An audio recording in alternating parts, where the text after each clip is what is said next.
En fait, je représente la direction des marchés publics, qui est l'organe de contrôle de ce qui est en matière de marché public au Ghana. Nous avons utilisé ce deux thèmes. Le premier, c'était le premier jour d'application sur comment monter un dossier d'appel d'offres et répondre à une soumission. Et le deuxième, c'était réagir aux différents panels sur les sources de financement des PME.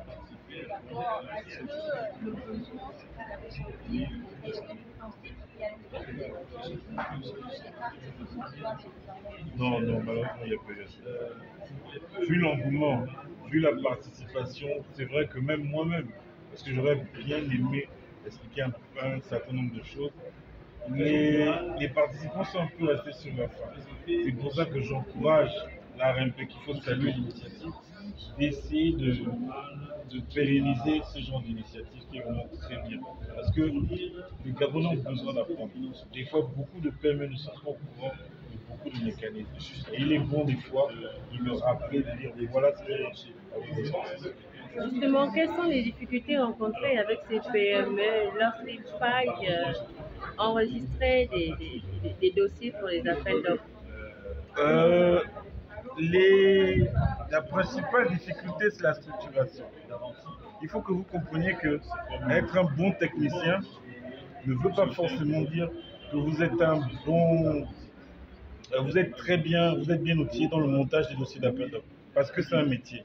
La première difficulté qu'on a, c'est que certaines entreprises préfèrent externaliser cette compétence.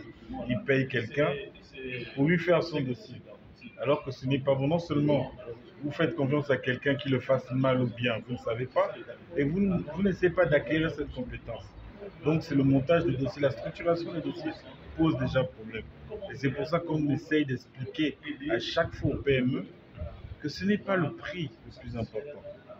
Beaucoup confondent quand ils déposent une offre, j'ai été le moins cher, c'est moi qui dois gagner. Mais si ton dossier n'est pas bon, tu ne pourras pas gagner. Et quels sont les cas de rejet du dossier que vous pourriez nous citer?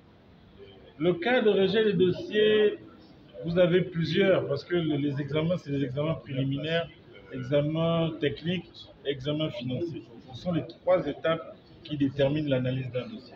Aux examens préliminaires, on vous demande des fois la garantie, vous ne les avez pas. On vous demande le certificat de visite de site, vous ne l'avez pas.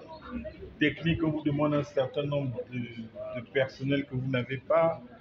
Et financier, des fois, on se rend compte que la personne qui a fait son offre a fait beaucoup d'erreurs de calcul. C'est-à-dire qu'il a fait 3 fois 3 c'est égal à 4. Et quand non, c'est authentique, 3 fois 3 est égal à 4. Et on se rend compte après, quand on analyse, que l'offre n'était pas bien montée. Donc on se rend compte des fois même que ce n'est pas l'entreprise qui a monté son dossier. Parce que c'est quelqu'un d'autre qui l'a fait, avec toutes les erreurs que ça peut rencontrer. Et l'entreprise ne vérifie pas le travail qui a été fait. Et c'est ça le problème. Donc ils doivent acquérir, c'est la structuration. Les entreprises doivent acquérir cette connaissance, qui est vraiment important.